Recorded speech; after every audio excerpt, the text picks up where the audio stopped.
you've been representing Thailand in MMA for a few years now, Yes. and MMA was illegal not too long ago. It was. And you've been through that whole, you've been through it. Like you saw it when it was an illegal, Yeah. and it became illegal, and you're now representing MMA for Thailand. Yes. Just talk about the state of MMA and how it's perceived in Thailand, because you know Muay Thai is so embedded in the culture. It is the culture. Yes, it is. It's yeah, and like Muay Thai and MMA has had a rough relationship here in Thailand because of the politics behind the federations and so on. Like I don't really want to get into it, man. Like, but the fact of the matter is Thailand has such a pool of athletes that could feed into MMA and give Thailand's athlete like like a life, like how to say, like, you know, the kids that start at 8, you know, fucking striking all their youth to by the time they're 20, they have like hundreds of fights. They're tired of it. Most just kind of like don't want to fight anymore. Man, put them into jiu-jitsu, give them 10 years. By the time they're 30, they're killers. They'd be killers, you know.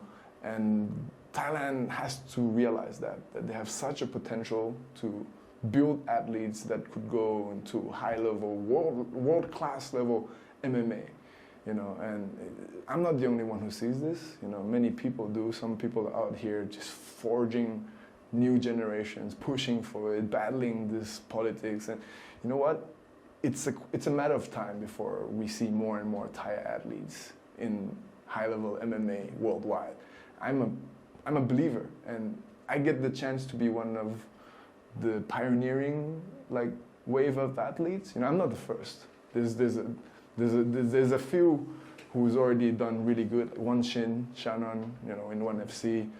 TopNoi, TopNoi is a great example of a Muay Thai guy transitioning into MMA and doing really good. Heavy striking background. Now doing really good scrambling, battling, and you know, getting out of bad positions in the ground and so on. There's a bunch of other guys like Yotsanan Yotong, you know, WBC boxing champion, Thai guy, fucking lighting people up. Now with small gloves, it's not active anymore, but he was doing MMA. He did really good also. Rambo, you know, Rambo, the crazy Muay Thai guy would dance probably. Yeah, that guy went to Japan, did really good. he didn't get the respect that he deserves, but more and more there's athletes that are making it and are doing really good. There's people there's the Smiling Assassin, you know, Pong Siri up in Chiang Mai, Piek, young kid, also has got big potential.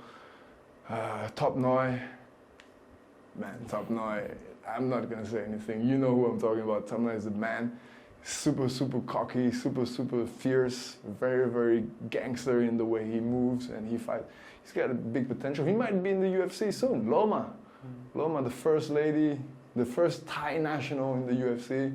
And it's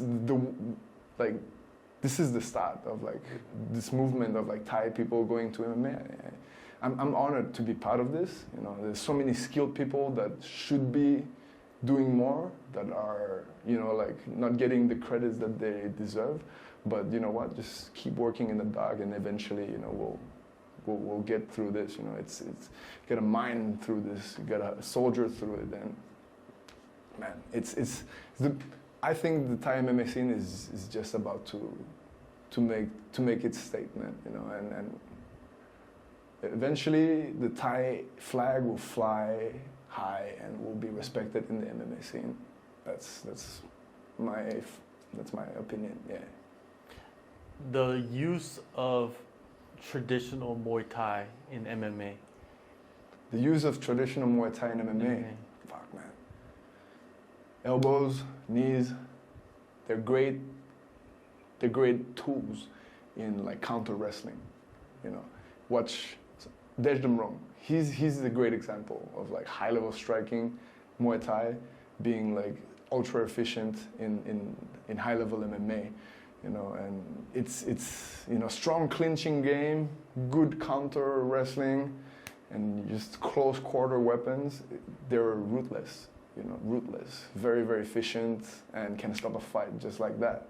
One good elbow can cut the guy or can knock him out. Good knee, same, and just good defense will make these Thai guys like really, really fearful in MMA. Muay Thai has got lots of tools, lots of weapons. A little bit of adjustment to go with the heavy wrestling style, that might be anti-game for Muay Thai. If they're too still, not enough head movement, they might get lit up by a punch. With these small gloves, it's really ruthless. Or just if they're too static, they might get like taken down easily. But if you tweak that in the Thai guy, he's got lethal striking game, and he can be very dangerous in a counter striking and so on. So yeah, man, like I'm no expert here, like people fly to Thailand, high-level MMA guys fly to Thailand to get some Muay Thai training, kicks, knees, elbows, and so on. It's respected in the MMA scene, and people in the industry know.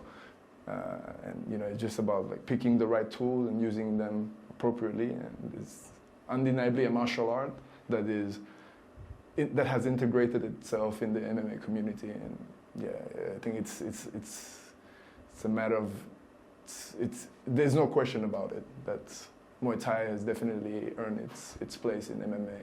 It's only a question of time before it like matures into it and like just gains more respect and credit. How difficult is it though to take a Muay Thai fighter, right, that's Muay Thai based, and transform them into an MMA fighter? What are the key aspects? Like, is it distance?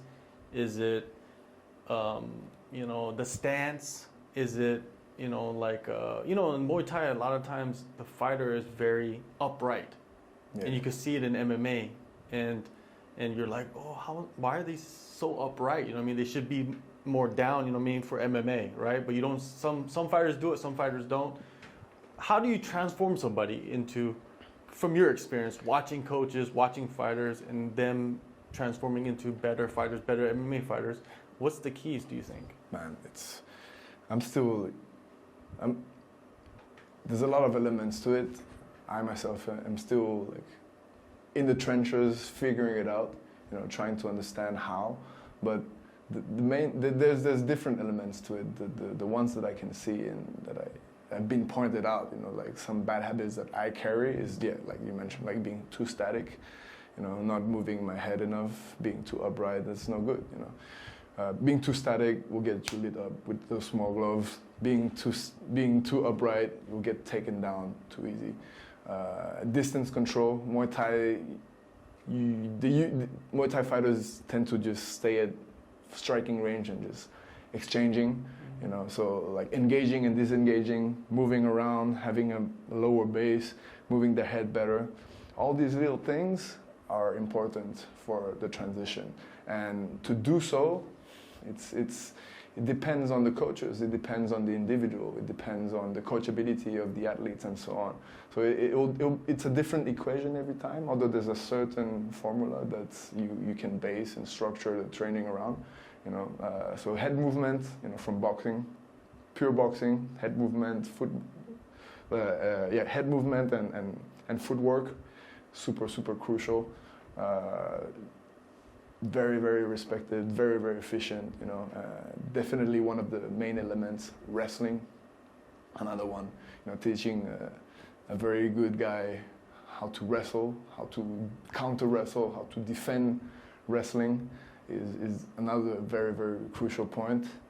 And then jiu-jitsu, I would say, like you get taken down, all right, how do you get back up?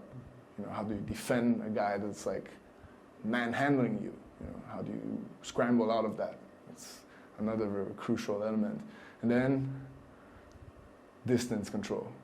These small gloves, they make a big difference, man. You get hit one time, it changes the fight. It can end the fight. So distance control, engaging, disengaging, another like very important element. I think those are like some of the main like aspects that needs to be considered when transitioning a striker into MMA. Thank you guys for watching the video to the end. Make sure you guys subscribe, hit the like button and the notification bell so you don't miss any of the content that we're putting out. We got a lot of things in the works, so please stay tuned.